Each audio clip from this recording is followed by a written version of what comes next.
All right. I want to welcome everybody to another episode of These Shadows podcast. I'm your host, Trip Bodenheimer. I'm very excited today. This is a bucket list guest for me. So this is a big moment for the show here. He has a 32-year military career. He is retired Chief Master Sergeant of the Air Force, number 18. He's currently the CEO of the Air Force Aid Society. He has a whole list of accolades I could read off, but I want to introduce to the show Kaleth Wright. Sir, welcome to the Shadows podcast. Trip, what's up, brother, man? It's good to be here. It's good to see you again, man. Yeah, exactly. So for those of you who were not in attendance, I got to interview him in Orlando. Really cool moment for me. This is a little bit less nerve-wracking. I'm not in front of 200 people doing it this time. So it's really cool being over Zoom. But how's everything with you? Yeah, man, everything is good.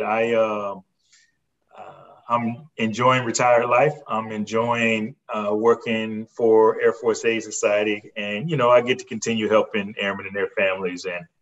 But mostly I'm enjoying just relaxing and traveling and playing golf and enjoying life, man. So I'm really happy right now. Yeah, I'm used to you with the biopic. I'm not used to seeing that facial hair. Yeah, so I've never grown a beard in my life, man. I've tried a couple of times. You know, I retired about a little more than a year ago. I tried a couple of times. I shaved it off, but I'm gonna follow through this time, man. So I'm in that little kind of funny, scruffy stage right now, and I'm just gonna try to let it grow out and then get it all nice and trimmed up. This is exclusive stuff right now. The beard. And you're located where now? Virginia? I'm in Virginia, Reston, Virginia. Yeah. Okay. How's retired life treating you? Oh, it's great. Like I said, got a great job. Really, no stress. I'm getting to do a lot of the things that I love, both professionally and personally. So retired life is amazing, man. I'm thankful for my career, but I'm really thankful that I got a chance to retire at a relatively young age. I'm 51 and still get to enjoy life. So it's like I said, it's been great. Yeah, and you left quite a legacy in the Air Force, and we'll get to that momentarily. First thing we're going to start with, and you're our first guest to actually have 5 rounds presented by our sponsor, Giant Worldwide. Head over to giant.tv/shadows for a free workshop. But first question, you could have dinner with 3 historical figures who are no longer with us. Who would you dine with? Wow, if I could have dinner, 3 historical figures no longer with us: Muhammad Ali, Nelson Mandela, and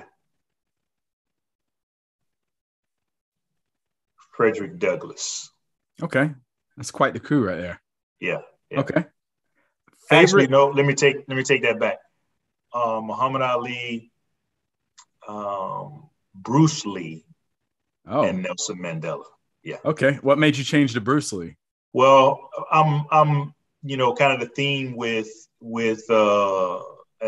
you know, some of the folks that I admire the most are people who, you know, were able to be themselves, you know, even when it wasn't really popular. And I think Bruce Lee, not only, you know, obviously most people, I won't say everybody, but most people like Bruce Lee, the martial artist, but I really like Bruce Lee, the philosopher, and, you know, what he brought in terms of his mindset and the fact that he stood his ground when people didn't want him to teach his style of Kung Fu, you know, in China or and when he got to the United States. And I really admired that about him as a person. And, you know, same thing. Obviously, there's a lot to admire about Nelson Mandela. And so, yeah, I think those would be the folks that I would love to see. And you know, if I could throw a fourth in there, it'd be Malcolm X. Maybe Malcolm would be first, to be honest. You're the first guest that did not invite Mother Teresa to dinner. She's been at every single one of these. You're the first one that skipped her out on it. But no, that's a good group. Good group. You're an avid golfer. Favorite golf course, and then what is your bucket list golf course that you haven't been to yet? Ooh, I don't know if I have a favorite golf course. I've played a lot of golf courses. None of them really jump out as, you know, my favorite. I just like variety. So, you know, I've stayed away from joining any golf courses until the last year, and I'm getting ready to give up that membership just because I like playing at different golf courses. But I did really enjoy True North, which is the shirt that I'm wearing. It's out in Scottsdale, partly because it's a really nice golf course, but I also won this tournament that I entered, and that was the last round we played on True North. My bucket list would probably be Torrey Pines. I hadn't played Torrey Pines yet. I know it's a lot of military folks have, but that's my bucket list golf course right now. Okay. Now, the date that this episode is going to be released, we're creeping up on the holiday season. What's your go-to holiday movie? You don't come off like a Hallmark kind of guy. What's your movie? Yeah, I'm probably not. I don't watch a whole lot of holiday movies, to be honest. So I would just go back to my childhood and say The Grinch. Okay. It's a classic. Yeah. Yeah. If you could do any job, try it out for one day, what would it be? Any job for one day? Maybe I'd be the president.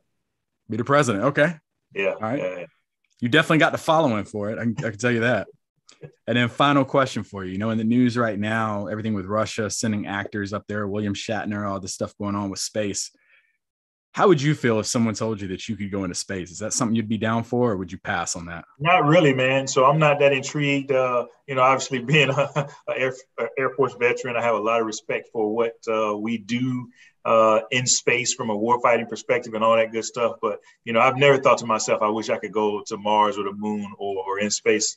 I'm scared of heights, man. So once I start getting up, too high, I start to get nervous. So I think of, even though I'm not a safe person, when I think of space, I start thinking about all the things that could go wrong. I wouldn't be too excited about going to space, to be honest. Yeah. Challenger. I watched that documentary on Netflix. Yeah. Yep. Okay. Now you survived our 5 rounds, sponsored by Giant Worldwide. Now, next thing for you, for especially those that are listening who are non-military related, you have 90 seconds, that elevator ride, to tell them who you are. Who is Kaleth Wright? Yeah, so Kaleth Wright grew up in Columbus, Georgia. I joined the Air Force, right out of high school after a short stint in college. Didn't really plan on staying the entire time, but, I ended up doing 32 years. I really enjoy spending time with family, with friends. I love sports. I'm a huge Cowboys fan. Golf has been my passion for the last 20 years. I like to have fun. I love good bourbon, scotch, and I love a good cigar. Oliva Serie V Melanio is my absolute favorite cigar.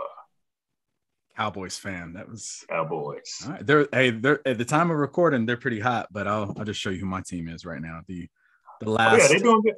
Kyler Murray is my fantasy quarterback for the last 2 years, man. He's done me well. Yeah. Yeah. They're hot right now. That's actually one of the games I'm thinking of going to is down in Dallas. They play later this year, so I might make the. Oh, we might have to put some money on that, bro. Yeah, I'll definitely hit you up around that time. Well, depending on if Murray's still healthy or not.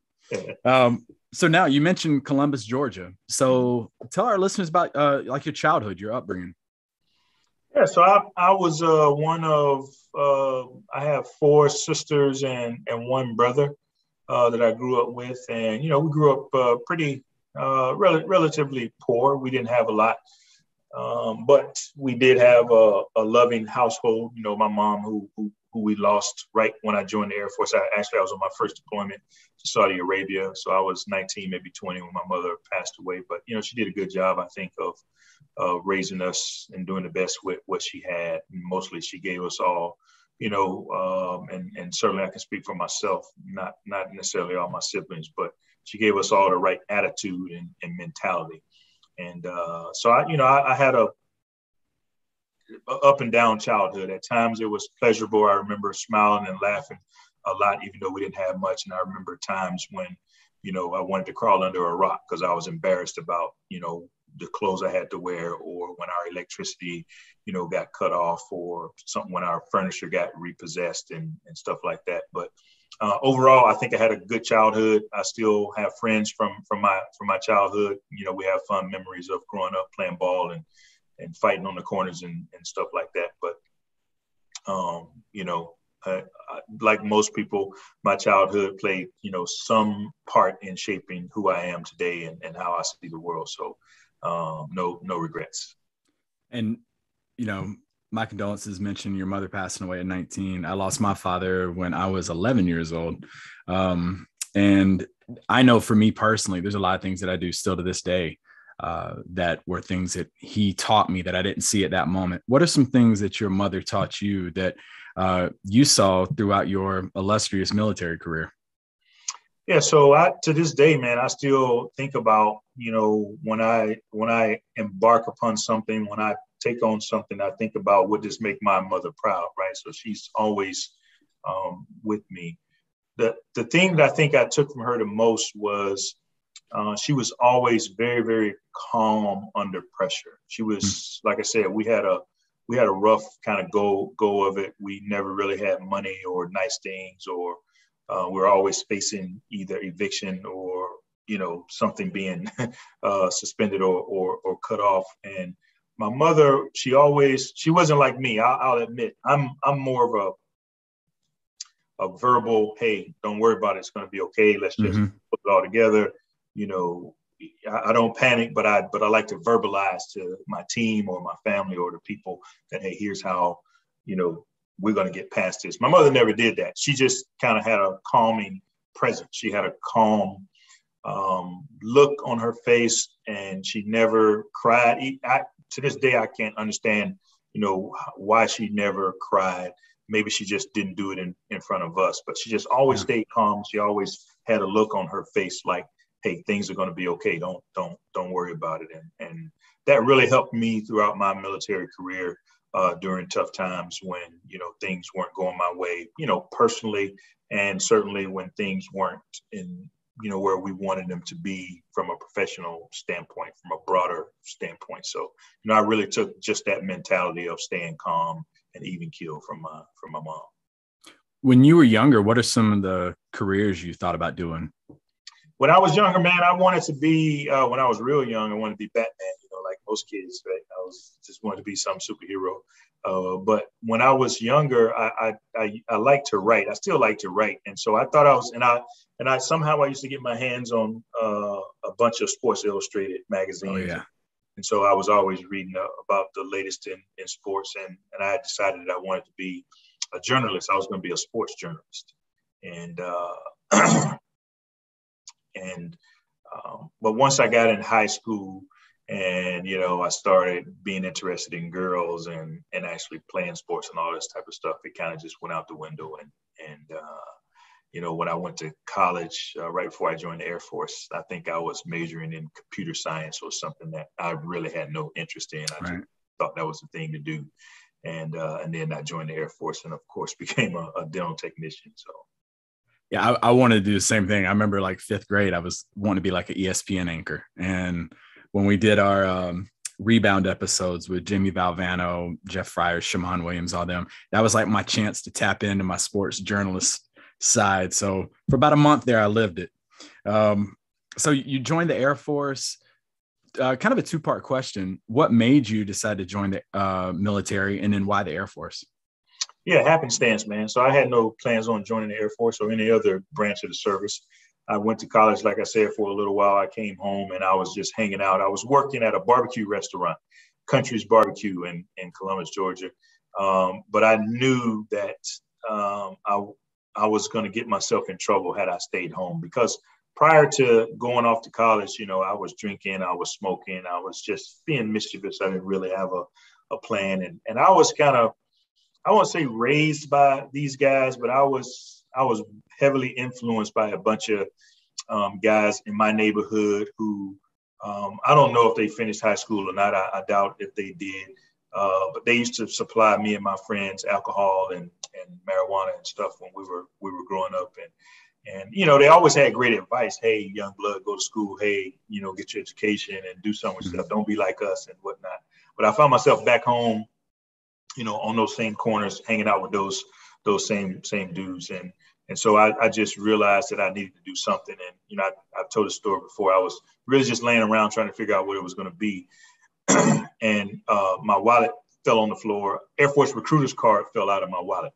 And I looked down and I said, oh, I was joining the Air Force. So it was like completely happenstance. I didn't do any research. I didn't know anything about the Air Force. Matter of fact, I'm going to tell you a quick story about how much I knew about the Air Force. I went through MEPS. And I got toward the end, and so now it's time to ship out and fly to San Antonio or, whatever the next step was. And somebody, it might have been a recruiter, it might have been a TI, asked me what my name was. And I said, Kaleth Wright. He said, no, what's your name? I said, Private Kaleth Wright. And he went ham. He was like, man, you joining the damn Air Force. It's Airman Kaleth Wright. I was like, oh, yeah, I grew up in an Army town, right? I knew young service members as privates. So, I mean, that's about how much I knew about about the Air Force. So complete happenstance. That's crazy. Yeah. I remember going to the recruiter and he told me, he's like, you got college experience. You'll come in as an airman first class. He's like, you have no idea. That is a huge deal. So I started telling people at my work, I was like, I got a pretty sweet deal. I'm going to be an airman first class. And they're like, okay, yeah, you're starting off like everybody else. But yeah, so you joined, you mentioned in previous interviews that you were kind of that troubled airman at the beginning. Talk to us about some of the early struggles. And then you had a mentor, Master Sergeant Joe, was it Winbush? Winbush, yeah. Yeah, so my early struggles were, probably not unlike a lot of young men. I was probably a little bit worse than most, to be honest. I struggled with discipline. I struggled with coming to work on time. I didn't really want to be in the Air Force, nor did I want to be a dental technician, right? So I wasn't excited about going to work or the work that I was doing. I still enjoyed partying and drinking and playing ball and all that type of stuff. And those were my priorities. Work was 5th or 6th on my priority list. Mm-hmm. And of course that doesn't align well with being a professional. And Joe Winbush was the one who really kept me in line. Right. And it was a hard job even for him. Joe is from the inner city of Pittsburgh. And so he's seen, slick guys like me that just wants to get over just about everything that you do. I mean, I'm not talking about 5 minutes late. I used to come to work 2 hours late sometimes. Wow. And had it not been for Joe Winbush, who saw something in me, I don't think I would have made it. I don't think I would have stayed in. I'd built up enough paperwork to where under any other circumstances, probably any other supervisor / superintendent, he wasn't my direct supervisor, would have probably helped me get out of the Air Force, mm-hmm. To be honest. But I think he saw something in me. Maybe he saw a little bit of himself in me.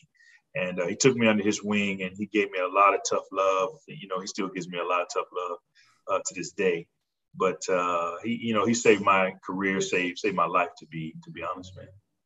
And, mentorship, that's something that, I have someone I've been talking to a lot about that as of late, like class mentors, for example, where like, you aren't just given a mentor, you seek out a mentor, you find a mentor. What is it that you look for in a mentor? Well, I'll be honest with you, Trip. I've kind of walked away from mentorship lately. Once I discovered the power of coaching, mentorship seems less appealing to me. And I know that I've served as a mentor for many people over the years. So I don't totally discount mentorship and what it is. But the idea of mentoring, and I think back on all the mentoring that I've done, and it was mostly telling people what they needed to do. Yep. Right. It was a lot of, you need to do this, you need to be more of this, you need to be more this way, you need to try this, you need to go here, you need to go to this school, take this class, and so on and so forth. I kind of really enjoy the idea of coaching these days, of really being a thought partner and asking mm-hmm. a lot of questions and helping people become the best version of who they want to be and not who I want them to be or who the Air Force necessarily wants them to be. But really, to answer your question, I think in a mentor / coach, what I look for is not necessarily somebody that I can relate to, but really somebody who's authentic and somebody who is going to challenge me, right? Somebody who is going to stretch me and ask me to do some things that I'm uncomfortable with, that's comfortable with providing me, perspectives and in some cases feedback that may not be, popular or fun to listen to. But mostly I think what I look for is someone who is comfortable in their own skin, who can mm-hmm. be authentic, especially if they're somewhat different than most people. I like that. I think it's something I admire people who are comfortable being themselves. And so that's what I look for in a mentor or a coach. Yeah. Yeah. That's what, it's what at the schoolhouse we tell a lot of us: don't play the role of instructor, be yourself. I think Chief Gaylor was said on the show, be yourself, because we all suck at playing the role of everybody else. Yeah. So now, I'm not going to dig too deep into your career, but one thing that I do want to ask you about that I haven't really, found in any interviews or anything, but where were you at? What was going through your mind when you found out that you were selected as Chief Master Sergeant of the Air Force? Yeah, so I was in Germany. So I was serving, I did a short stint as the USAFE Africa Command Chief. So I was in Germany. I was expecting the call. I think what happened is when I first got, it was probably September of 16 when I found out I was going to be considered. Maybe August, but somewhere in that time frame. A couple of weeks in, I got a call from General Goldfein's office saying, hey, he wants you to come here and interview. And so I went and I did the interview, and I felt actually really good. I really didn't necessarily I'd grown weary of interviews just because of some of the experiences that I've had and whatnot. But I thought the interview went really well. And I even told myself, well, if he picked somebody else, it's just because that, he had already decided, before we spoke that he wanted somebody else, because that went really well. So I was pretty confident. As a matter of fact, when I finished interviewing, I went back to the room and told my wife, you might as well get ready to move to DC, because I got this. This is a wrap. I felt that good about it. So I was in Germany. I had got back to Germany and was working and, planning on traveling all around Europe and Africa to visit Airman, the stuff that we do. And he called. It only took about 5 days, and he called and he, of course, offered me the job, and I accepted. And, I didn't feel any excitement or nervousness or anxiety or anything. I just thought okay, here we go. Now it's time to go to work. All your training, all of your experience, all the classes, all the books, all of the stuff that people have poured into you and you poured into yourself. Now it's time to put it to work. And that helped me stay focused and grounded. We had a bunch of parties and stuff before I left, but mostly I felt anxious to get started. How was your wife when you told her about it? She was excited. She cursed me out because she knew the phone call was coming. She knew what time it was. I was supposed to call her as soon as I finished, but as soon as I finished, the first person I told was my exec, Sean Welsh, who stayed with me for a long time. And then we started figuring out travel plans and canceling this and how do we keep it all under wraps and all this other stuff. And I forgot to call her. And so I picked up my phone. I got about 17 messages, and starting with, hey, how'd it go? And then by the time we get to message 17, she's like, what the F? Call me. And but yeah, so she was excited as well. Okay. And then let me ask you this: are you more introverted or more extroverted with your personality? I'm an extrovert. Really? Yeah. Okay. Yeah, I was gonna ask, what in terms of putting yourself out there as Chief Master Sergeant of the Air Force, what sort of adjustments did you find yourself having to make? Was that hard? Was that an adjustment for you at all? No, it wasn't hard at all, man, because again, I felt like, I was able to be myself, right? I was able to do it my way. I had to make some adjustments just because I had never worked in the Pentagon, but I had worked for several general officers and had been in the environment around senior leaders. And so none of that stuff was due to me because I came from USAFE Africa and I spent some time in the Pacific. I had worked with, foreign air forces and foreign nations and stuff.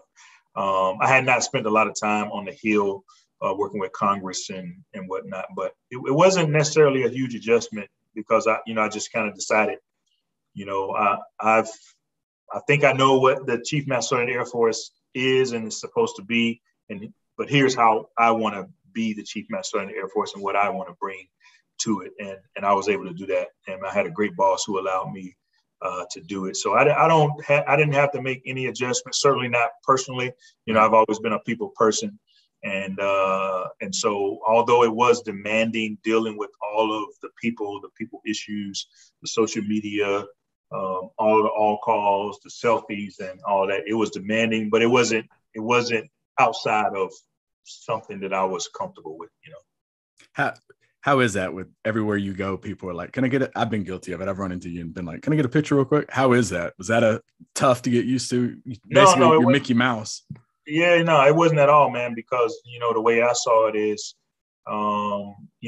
it's a privilege for me, for people to want to take a picture with me, because it could be so much worse, right? Not all of us are popular or recognizable, and when in terms of being, the former Chief Master Sergeant of the Air Force. And if people are willing to, stand in line to take a picture, then I'm certainly willing to stand there and smile and try to make somebody's day if that's what it was. So I just tried to be humble about the entire thing. I knew how, I didn't really talk to a Chief Master Sergeant of the Air Force until I was a command chief. And so I knew how rare it is to meet a Chief Master Sergeant of the Air Force, period. And so, I thought to myself, when somebody this might be the one chance they get to meet, not just me, but any one of us. And so why not take 5 or 2 or 10 minutes to stand there and take a picture, have a conversation. It was all very humbling, but, I felt a little bit like, hey, this is part of my duty and responsibility is to, be there for the people. You mentioned the social media piece. I mean, I remember when I came in, if you were to ask like Airman Bodenheimer, who was Chief Master Sergeant of the Air Force, I'd been like, I got to think about it for a second. Yeah. But you use social media almost to your advantage, to where, I mean, your name was definitely out there. You could ask almost, it basically reversed to where if you were to ask someone who's Chief Master Sergeant of the Air Force and they did not know, you were like, man, what is wrong with you? But what are some things that you noticed about social media and that change of, how your predecessors held that position? Yeah, so I was fortunate, right? So social media was around for, Chief Roy and Chief Cody. It wasn't as prevalent. I think my team and I, so starting with Katie Grabham and then finishing with Harry Kibbe, we really took advantage of social media. Even though we tried to go everywhere, it allowed us to not have to be everywhere, all the time, because we could communicate with people via social media. And to be honest, all the credit goes to not only, my 2 social media strategists, as we refer to them, but really to the PA, which is the headquarters PA office, because, collectively they all rallied around me and helped me become successful, with Facebook and Twitter and Instagram and whatnot. And so my social media team specifically had a lot of leeway to post the things that were important to me, to put me in a positive light with the force. And I think we did I like what we did and what they did in terms of engaging with the force and allowing, and this was a little bit controversial amongst a lot of leaders in the Air Force, allowing airmen to speak directly to us, right? To give us feedback, to come directly to us and ask questions and present issues and challenges and innovations and stuff, which I know is not the most popular thing, but sometimes, man, you got to cut through, if things work the way that they did when I was an airman, you got to go talk to your squadron superintendent. I mean, you got to talk to 4 or 5 people before you can get to your squadron chief. Yeah. Then the squadron chief has got to talk to a few more people before he can get to, at the time, the senior enlisted advisor. And who knows if the shit will ever get to the Chief Master Sergeant of the Air Force, right? I think those days are way, way gone. Information just moves too fast. And I think we have to be flexible enough to allow airmen to speak directly to senior leaders in order to get stuff done. It doesn't mean that, we want to discount folks, that are on the ground, that are doing that first, second level supervision. But I just thought it was important that we be a voice and have an open door for the entire Air Force. I remember when I was at Spangdahlem teaching Airman Leadership School, one of our students had sent you a message. I think they were going into like, we called it Hell Week, which was like the formative, summative speeches, all that stuff just thrown at him.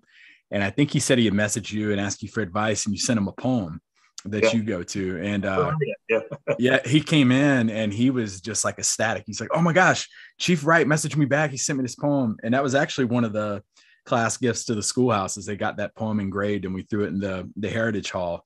But yeah, it was just really cool. I just remember I was like, this is definitely a different approach to someone in that position. And I got to ask you, how did you feel about Enlisted Jesus, that name, that moniker that people gave you?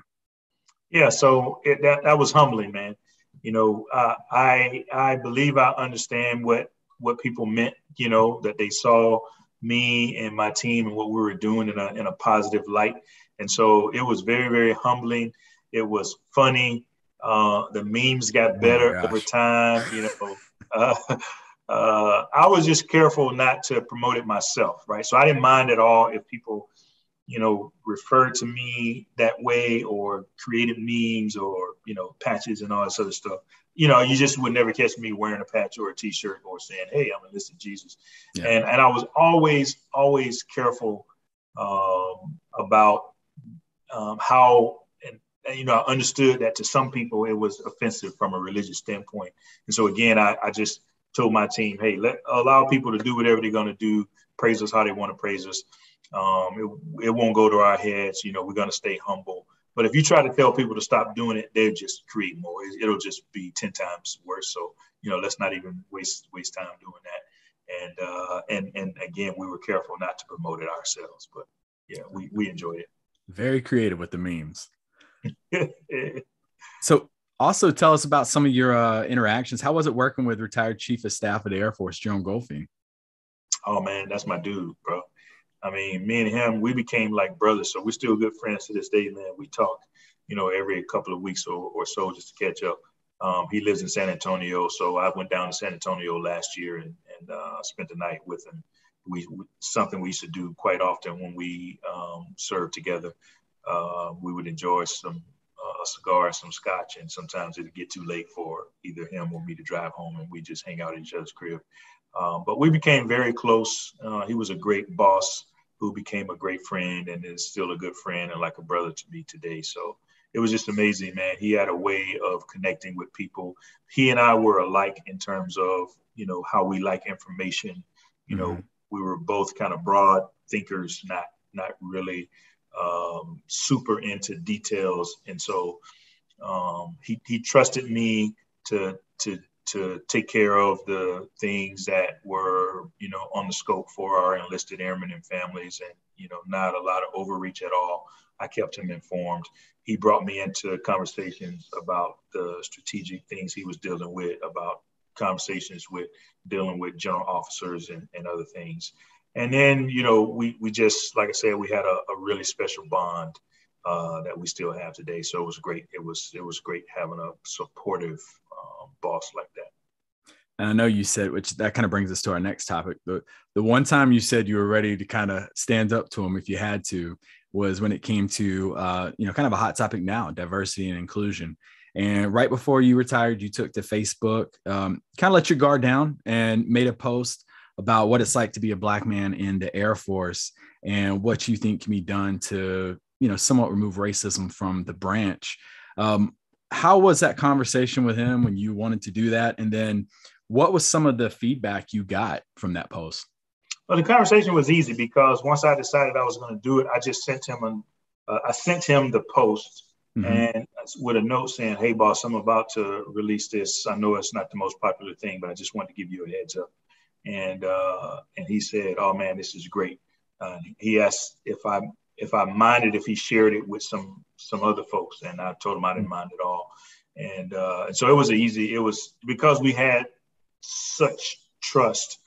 And he knew how passionate I was about the issue because this wasn't our first time talking about racism, discrimination, and bias and prejudice and whatnot. So that part was relatively easy. I got a lot of positive feedback, but I got some negative feedback as well. You know, some people I would say couldn't see the forest through the trees or however that goes. They honed Too in close to the trees to see the forest, or they honed in on specific things. Oh, you be like Michael Brown when he was a criminal, and some of these other things. And I just simply asked them, hey, pan out and try to see the point that I'm making here about what it means to be a Black man in a senior position in the Air Force and whatnot. And some people tried to tell me what I should be more concerned about, Black on Black crime and all this other stuff. And so I gave just a few people a piece of my mind when it came to that. But mostly I allowed people to disagree. And I think that's fine, right? I knew everybody wouldn't agree with my stance and what I had to say. And I was okay with that. So I was perfectly, again, good with receiving some positive feedback and some negative feedback. That's just how this stuff goes. Well, I admire and applaud you for using your platform to get that out there. And I know that was kind of, right after report came out about racial disparities in the disciplinary system. What are some ways you think we can fix these diversity inclusion issues that are out there right now? Yeah, there's lots of things I think to think about. I would say it has to begin with leadership, which is where I think the Air Force has the greatest challenge. And I don't mean just bringing in more minorities and women and whatnot to be in leadership positions. That's obviously a great place to start. But the reality is there's lots of leaders that are in our Air Force today that are in, extremely high level positions that don't believe this is a problem. And, if you really wanted to eradicate any service, any organization of, cancerous cultures like that exist in pockets in the Air Force, you got to get rid of those people, man. Some of them you can convince that this is a problem and get them to think and see things differently. Many of them, they just don't see it, don't want to see it, and don't believe it's a problem and will never, seriously support the things that need to be done. And I just don't see that as a scenario where the Air Force says, hey, I know who you are, get on board, or, find you something else to do in life. And so you're going to always have that level of resistance. You're going to always have people who can't see it and don't understand or don't want to understand. And that's going to be a challenge. I think one thing in terms of the racial disparity report that came out, one thing that I've always, or not always, but recently in the last couple of years, started encouraging commanders to not do. And I really kind of discovered this after reading Malcolm Gladwell's Talking to Strangers. Good book. Great book, yeah.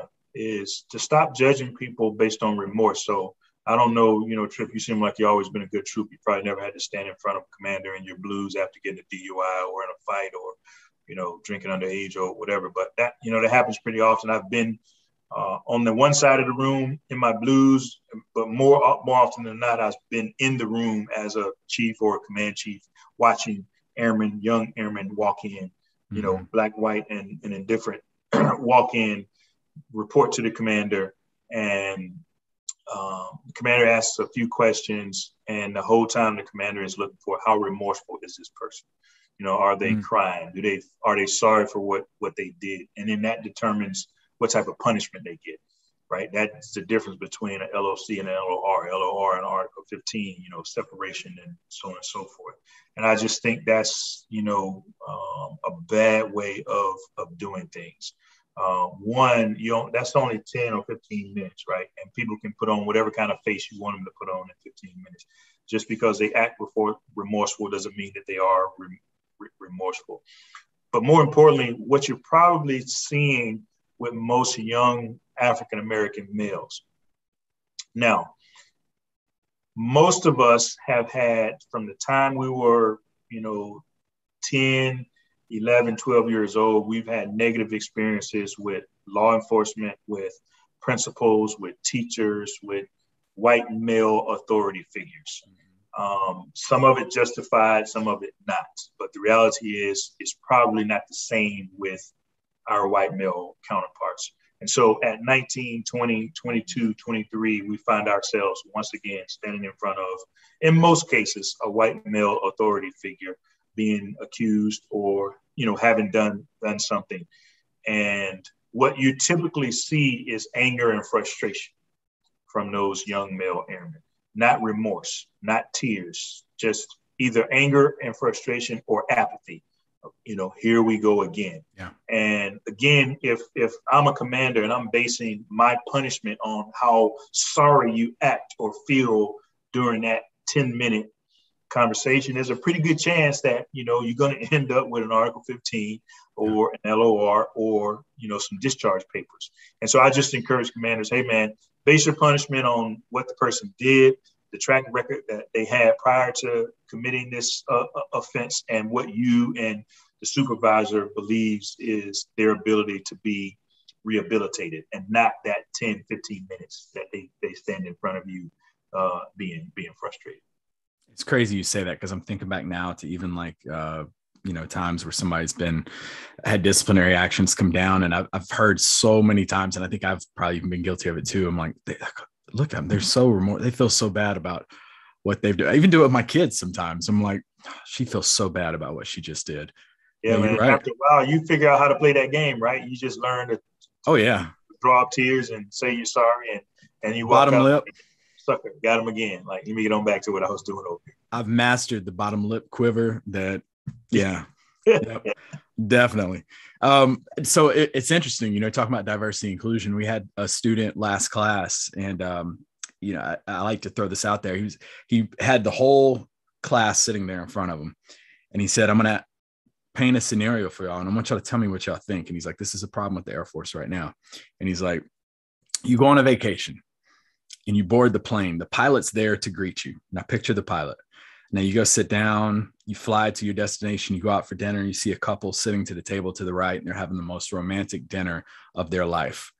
Picture the couple. Now, the next day you go and you listen to a keynote speaker, and this keynote speaker just has the audience in the palm of their hand.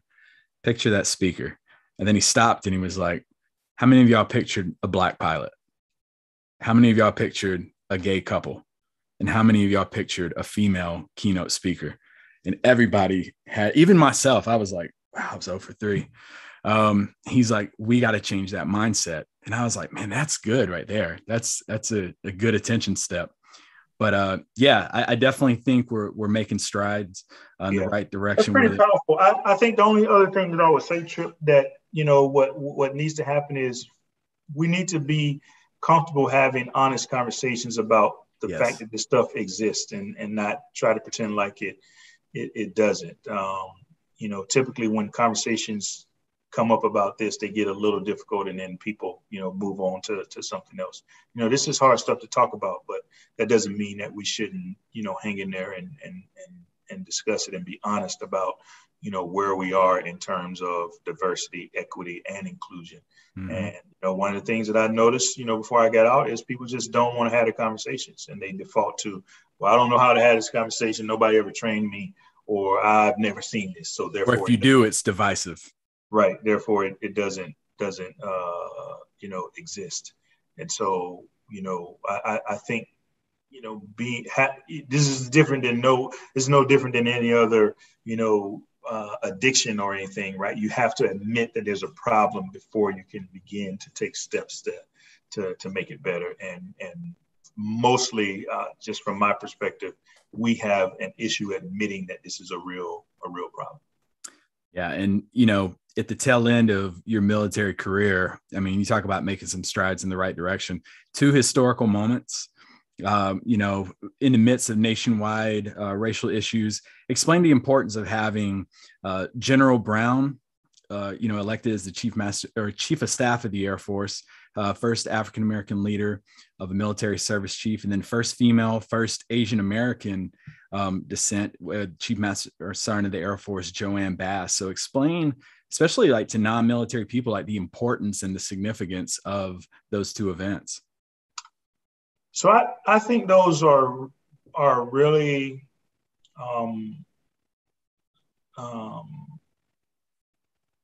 important events but they can, those two events can also be tricky, right? Mm-hmm. So I think, having the first female Chief Master Sergeant in the Air Force or first female senior enlisted leader of any service is a huge deal. And I applaud our Air Force and General Brown for taking that step. The same with having the first African American as a chief of staff of any one of the services. Huge deal. They're both role models for so many people.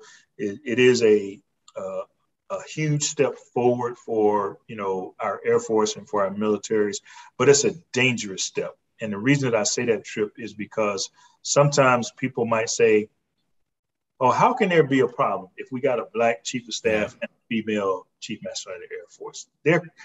There couldn't be racism. The Air Force couldn't be racist if this exists, which couldn't be further from the truth, right? So sometimes that we allow that to become window dressing, to say that, see, we don't have a problem because we got minorities. They got that position because of what's going on. Right. Then that's the other side of that coin is people say, oh, yeah, the only reason that they got it is because of what's going on in the country and so on and so forth. So I was just caution people to maybe continue to peel back the onion, because if you look behind General Brown, there's not many minorities that exist in the senior staff of the Air Force. And behind Chief Bass, there's not many, females that will have the opportunity to be Chief Master Sergeant of the Air Force. So still lots and lots of work to be done with females, minorities, LGBTQ, people of different religious backgrounds and whatnot. So while I applaud the Air Force, and I think it's great that, the Air Force took that step, we have to be careful about not being satisfied with having senior leaders at the top and not working on the other issues and concerns that minorities and females deal with on a regular basis. Yeah, that's a good point. And you wrapped up your career. I mean, definitely left your mark on the Air Force. And one thing, I've always wanted to ask is, a high profile position like you had, how did you balance personal and professional life? Not very well, man. So it's tough, right? I tried all kinds of different strategies on how to give as much time and energy to the Air Force, and give the same amount of time and energy to my family and to myself as a individual. And to be honest, I mostly failed, right? Mm-hmm. And so I would just say to anybody who finds themselves, you don't have to be the Chief Master Sergeant of the Air Force or any high-level position to deal with this. We all who are working adults have that same challenge, right? We have a job that we are committed to, and then we have a family or a personal life that we're committed to. You just have to be purposeful and intentional about, how you go about it. There's all kinds of different strategies. The one thing that I will say is, I'll go back to something that, people heard me say almost the entire time I was a chief is, man, put your mask on first, right? Because you can't take care of your job, your responsibilities, or your family and your personal responsibilities if you don't take care of yourself. And so if you're not getting the right amount of sleep, if you're not putting the right things in your body, if you're not engaging in some type of fitness routine, man, it becomes almost impossible to have real balance.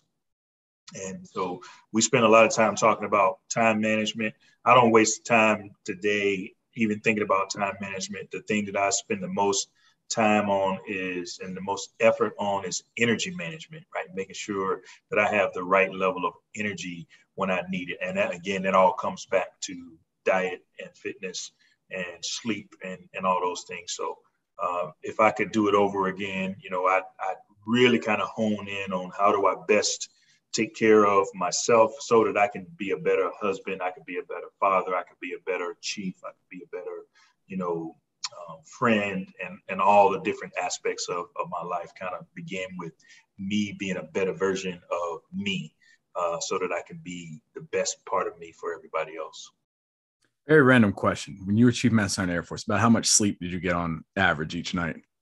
So I was probably averaging, man, around 4.5 hours But a lot of that was, to be honest, was self-induced. You know, I wasn't up studying the national defense strategy or anything. You know, I've always, you know, been a late night person. So I typically get through the day and then I'm trying to catch up on Sports Center. Very rarely, on occasion, sometimes I might be reading an email or preparing a speech, but mostly it'd be because I'm such an extrovert. I'm a social person, man. So if I came to Montgomery or California or wherever it was, you know, I'm going to do the business that they asked me to do. And then I'm probably going to find, you know, my friend that I was stationed with 10 years ago, last year, whatever. We'll have a cigar and a drink, catch up on life. Now it's 10:30, 11 o'clock, 12 o'clock.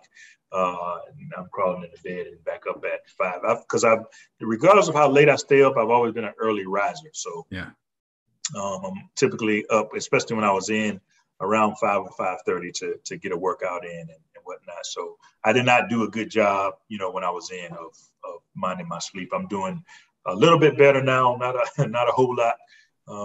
And it helps that I don't have to get up as early as I used to. But I'm managing that now with I got it charging right now, but I use a Whoop, you know, fitness kind of tracker. I've tried Aura, the Ring. I've tried, you know, all the different things to try to manage, you know, how much sleep I'm getting, how much quality sleep I'm getting as well. So now that brings us to, you know, you transitioned out of the Air Force. Now you were the CEO for the Air Force Aid Society. So for someone that's listening to this who's not familiar with Air Force Aid Society, what exactly do y'all do? So Air Force Aid Society, man, is one of the 4 charities for the United States Air Force. We specifically support airmen and their families, and we do 3 things. So the first and primary thing we do is what we consider emergency assistance. So anytime an airman has a financial need, it could be self-induced, it could be environmental, a hurricane, flood, or fire. It could be family related. They lose a child or a parent and they need to fly home for, you know, to attend the funeral. They could have a special needs child. They could have a pet that needs surgery. They could be moving out of the dorm, you know, whatever financial need might be. We provide either a no interest loan or a flat out grant ranging from $500 to about $5,000-$6,000. The second thing we do is scholarships. So we do about $6 million a year in scholarships for dependents of airmen and retirees. And then the third thing we do, we consider it community programs, and lots of things kind of put in this category. Childcare is a huge one. Spouse employment workshops and certifications is another one. The car care for We Care. So if you've ever been deployed, and we'll give your spouse a voucher to get the oil changed every 6 months.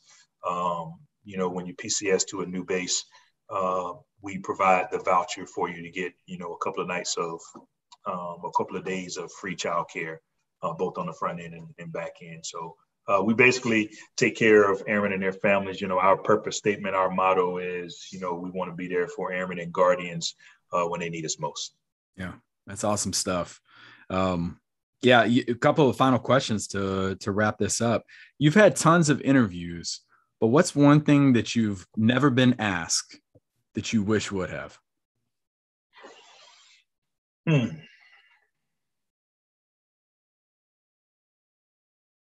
don't know, man. I feel like I've been asked just about everything. I can't really think of anything that I haven't something that listeners don't necessarily know, that if they hear, they're like, oh, wow, I never knew that. Maybe I've never been asked, and I think I've been asked this, but maybe people don't know this. You know, what's something about me people don't know, that I'm an aspiring poet. So I actually can write and do write and have a little catalog of poems that I've written. I used to actually do open mic poetry when I was a senior master sergeant stationed in Korea. So any of my friends out there that used to do that with me, that was pretty fun. And I'm an aspiring guitarist, electric guitarist. Now I can't play a guitar. I've never been able to play one note, but it's just something I love. Live music. I love jazz and blues music, and I want to learn. I got 2 guitars from my retirement that are stuffed in the closet somewhere. But so yeah. Start with the air guitar. Master that one first. Air guitar, okay. Yeah. No, it's interesting you say that about poetry, because I have a student who was in my last class, and he does spoken poetry, and he's actually going to do the intro for Shadows Pod. And especially now that I've said it on here with you, he kind of has to do it. Yeah. So we're in talks now, but he's going to do our intro for the show. Okay. So what about podcasting? You've dabbled in that, blueprint leadership, the new normal. Talk to us about your experience in podcasting. Yeah, I really enjoy this thing. One, I listen to a lot of podcasts, so I kind of like the idea of learning from, people having a conversation in this form. Yeah. I didn't think I was necessarily going to be that great at interviewing other people. It took me a minute to kind of find my stride, and because I'm not good at scripts, right? And so, I veer off script, pretty easily. But what I realize is that makes the conversation, that much better. You kind of go where the conversation takes you, and on occasion you might have to come back to the prepared questions or whatever that you have. But I really enjoy it, man. I also have a podcast, an Airman Helping Airman podcast that we do now for Air Force Aid Society, and I've been thinking about bringing back my own Blueprint Leadership podcast, just to get back out there and interview some of the folks that I'm interested in speaking to, and that I think would add value to the people that follow me as well. Yeah, and if anybody wants to hear any of those or to find out more about Air Force Aid Society, where can you point them? Yeah, they can find them on my website. You can find them on YouTube, but if you just go to my website, kalethwright.com, there's a section on there with videos or podcasts or something like that, and you can see all of the Blueprint ones that I mostly did with military leaders. And then the new normal, once we hit COVID, I started interviewing, Brene Brown and Colin Powell, Emmett Smith, and Alex from Peloton, and lots of other folks. So it's some pretty good stuff. Some really good. That's a stacked lineup of guests that you interviewed. Yeah. So I got to jump back into podcasting, man. I'm glad you reminded me. Yeah. And now that you reached the highest rank for an enlisted individual in the Air Force, you've retired 32 years, you're CEO of Air Force Aid Society. What's that next big thing you want to do? The next big thing I want to do is open up my own youth leadership academy. So I really want to spend some time helping young men and women, underprivileged kids, make the transition from adolescence to adulthood. Yeah. And so I've been involved in some programs like this in the past, and I see the value. I would have really benefited from a group of positive men and women talking to me about being responsible, learning how to tie a tie, learning how to shake hands, learning how, to do basic finances, learning about etiquette and some of the other things that I think, young men and women need to know as the foundation to help them become successful, especially, again, those folks who come from backgrounds where they may not have both parents in the home, or, they may have both parents in the home who may just not have time or, the background to teach them certain things. And so that'll be my next endeavor, is to open up my own youth leadership academy as a nonprofit. I like that. Still got your foot on the gas. Yeah, man. Yeah. And that kind of brings us to our final question. We know your legacy in the Air Force. I mean, people can be able to open up a PDG, go into EHRI, but what do you want Kaleth Wright's legacy to be in life 50 years from now? I want people to think to themselves, man, that was a good dude right there, man. Just that simple, right? I don't think people will remember, hell, I don't even remember all the things we did or changed or policies or programs and all this other stuff.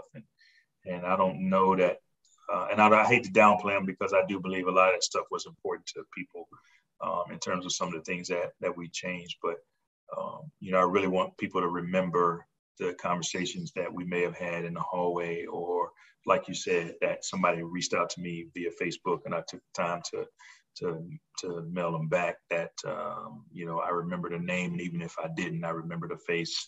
I just want people to say, man, that dude right there, man, that was a good dude. That's awesome. Well, sir, I cannot thank you enough for taking time out of your busy schedule to do this with me.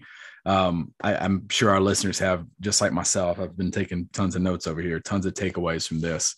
One more time, if they want to find out anything about you, where can they go to? You can catch me on Facebook, on LinkedIn at Kaleth Wright, or my website, kalethwright.com. All good places to find some information. I'm trying to get more into Instagram. I just haven't done a lot of work on Instagram just yet. But Twitter, kwright1911, kalethwright.com, Facebook or LinkedIn, all good sources. I'd like to get the shadows to start following you on there. But yeah, thank you very much for taking time to do this, folks. This is going to conclude this amazing episode of the Shadows Podcast. My man. Thanks, Trip.